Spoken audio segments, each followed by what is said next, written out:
एक बार की बात है, राजा परीक्षित अपने राज्य का भेष बदलकर निरीक्षण कर रहे थे। वे जानना चाहते थे कि उनकी प्रजा सच में खुश है या डर की वजह से उनकी प्रशंसा करती है। साधारण वस्त्र पहने परीक्षित एक जंगल के रास्ते से गुजर रहे थे। शाम ढल चुकी थी और अंधेरा पड़ रहा था। अचानक उन्हें एक बूढ़ी और कमजोर औरत मिली जो अकेली जंगल में बैठी हुई कांप रही थी।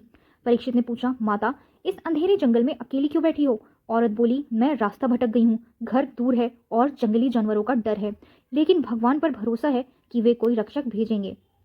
राजा परीक्षित ने मुस्कुराते हुए कहा, चलिए मैं आपको आपके घर तक छोड़ देता हूँ। वे उस बूढ़ी औरत को लेकर चल दिए। रास्ता घना और भयानक था, पर परीक्षित शांत थे। जैसे ही वे आगे बढ़े, पीछे से दो भेड़िए गुर्राते हुए आए।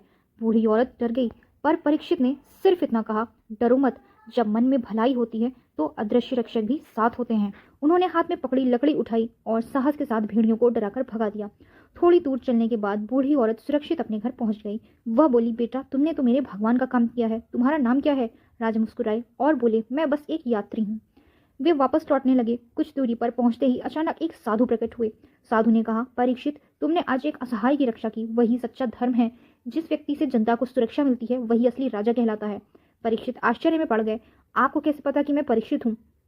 साधु ने उत्तर दिया, कर्तव्य निभाने वाला राजा कहीं भी छुप जाए पर धर्म उसे पहचान लेता है। उस दिन के बाद परीक्षित ने प्रण लिया कि वे हमेशा अपनी प्रजा से इस तरह जुड़कर रहेंगे, बिना किसी अहंकार, बिना किसी दूरी के।